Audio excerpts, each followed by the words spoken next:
I did see a couple guys like quarterback trainers and some other guys say Kyle feels like and wants to be the smartest man in the room. And that's the only, not my pushback on if he wants to win, which of course he does, but he wants to win, but it's like, it's got to be like my way. Like it's got to be his way. And I mean, a lot of that has worked. You know, like look what he's did, 3 NFC Championship games and the Super Bowl over the last 4 years. I talked about this with Brian Peacock the other day.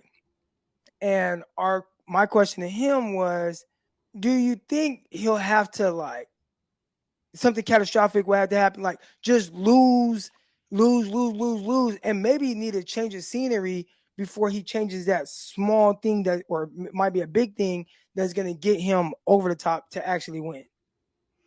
He's been close. You throw away, or 10-point lead away, or all your quarterbacks getting injured. Like he's been very close. But do you think there's one thing that's kind of like holding him back to where it's like, okay, this is now the best version of me because I actually allow some people to help me? Absolutely. Yeah. I mean, the biggest thing with Kyle, in my opinion, is that he wants a quarterback to fit his system rather than taking the quarterback he has and fit his system around the quarterback. Right. So, yeah, I think that's a major, I mean, like I said, I'm a big fan of Kyle, but that doesn't mean that he can't improve. He's not, made some questionable decisions. As I mentioned, quarterback, 3rd round running backs would be another one that I would throw out there.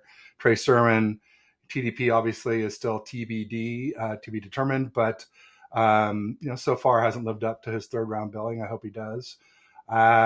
So yeah, Kyle has some shortcomings, and he may need to either trust a QB to do things a little differently than he wants, or craft his scheme. Although, I mean, I guess that's not totally fair because, to be honest, Kyle did craft his scheme to Jimmy G a little bit in 2017, right?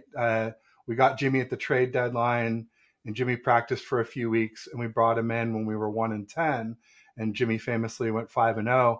And my understanding is that Kyle sort of did hybridize his system to incorporate more elements of the New England Patriot system, more shotgun, less, play action from under center where you're turning your back to the line of scrimmage. And Jimmy G did pretty well like that. And then when Kyle made Jimmy fit into his system, that's when Jimmy was sort of thinking, he was like panicking after the first read. And part of that was after the ACL too. So it's hard to say whether it was Kyle's making Jimmy fit into his system or the ACL.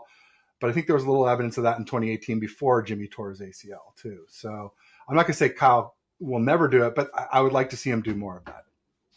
Yeah, I recently brought up some comments from Donovan McNabb, RG3, and now, like you said, with Jimmy Garoppolo, and you kind of listen to some of the things that they say about Kyle and how he's making the quarterback fit into his scheme as opposed to, really tailoring something that might be a little bit more in between what he did with RG3 and his actual system, right? It almost feels like if you can't do it this specific way that Brock Purdy can do it, that Matt Ryan can do it, if you can't do it that the way I see it, then I'm going to go way over here, and now we're going to run this drastically, I won't say vanilla, but vanilla in the sense of what his offense truly is, version of his offense that's really scaled way back.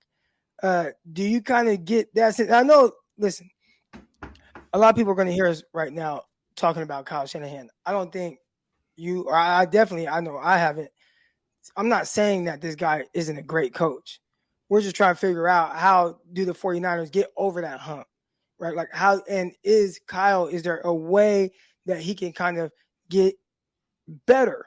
And we're talking about better than, we're talking about that beating the Andy Reids and, that's what we're talking about here. Where I'm not comparing him to, a coach with the Chicago Bears or a coach with the Cleveland Browns. Like, we ain't comparing him to those guys. He's ahead of that. Like, how are you going to beat the big dogs that got the big dog quarterbacks, right? Like the guys that are going to, and I've talked a lot about Andy Reid and what I felt like Andy Reid did with Patrick Mahomes, where I felt like Mahomes wouldn't fit with Kyle because of his style of play. Now, Justin Herbert, he'd be amazing with Kyle. He'd be amazing with him. Mahomes, He's a little bit more of a second reactionary type quarterback. Like he wants to, if it's not there right now, I'm gonna move and I'm gonna make a play on the move. I think that would, like Kyle would hate that about him, and you kind of have to let him do his thing. Do you think that some of these quarterbacks, like even a Jimmy Garoppolo, where Jimmy, I remember him saying, and we've heard Brock say it, but Jimmy said it, "Hey man, I just throw where Kyle tells me to throw," and I'm like, I hear you, and I know how this offense works, and it's great, but man, sometimes you can be a little bit more of a playmaker, and maybe that'll help him. And I'm not sure if that's what Kyle truly wants. No, Kyle doesn't. I mean, I think we've seen enough to say Kyle wants someone who does what he says, even if the quarterback sees something that looks better. The famous example was in the Raider game, New Year's Day, where Purdy went through like 4 reads to hit Kittle in the back of the end zone, and Kyle was mad at him because he had missed the first read to Jennings, who was probably open for a TD too, and it's probably true, but it's like, come on, the kid just went through massive reads, and what he did with Kittle, getting him all the 7 TDs in 6 games is just incredible. When Kittle didn't have more than 6 TDs in 16 games, 16-game seasons. That's super amazing, that transformation of Kittle turning into the scoring beast we all had hoped he could be all along. We got Judd in the chat right now, and he says Andy Reid didn't let Alex Smith just run his own stuff. Easy to do when you have Mahomes. I think we saw the best version of Alex Smith with Andy Reid for whatever reason, right? For whatever reason, like that was the best version of Alex Smith, best season of his life, of his career. What changed?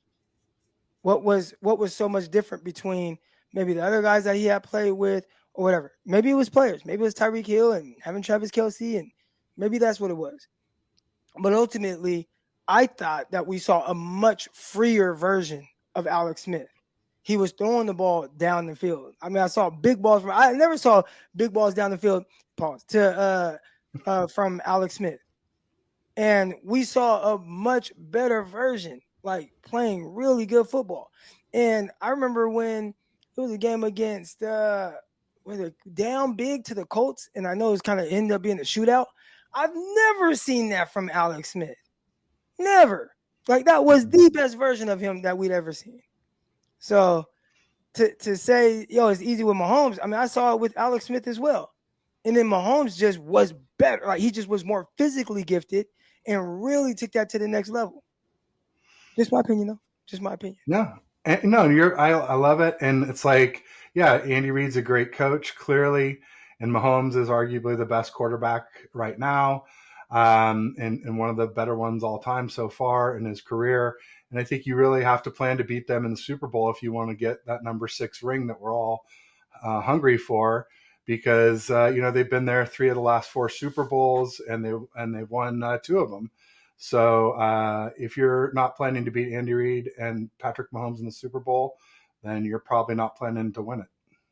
I think this is a great comment right here from my guy Jedi. He says Andy is 22 years older than Kyle. He started winning, and he just started winning the big one. That's a lot of experience, and that's really kind of plays to my point where I'm like, Kyle's situation here is are there things that he has to learn from here to understand, dang, somewhere else I have to do things slightly different. I have to be this better version of myself as a coach, as good as I was, as great as I was in these different areas.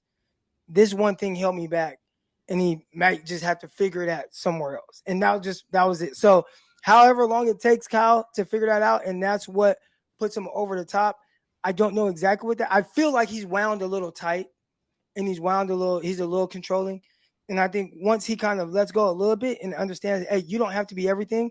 And I heard the comment before about it was from one of his coaches. The scheme makes the quarterback. The quarterback doesn't make the scheme. And I was like, I get it, but that is a tough way to continuously win.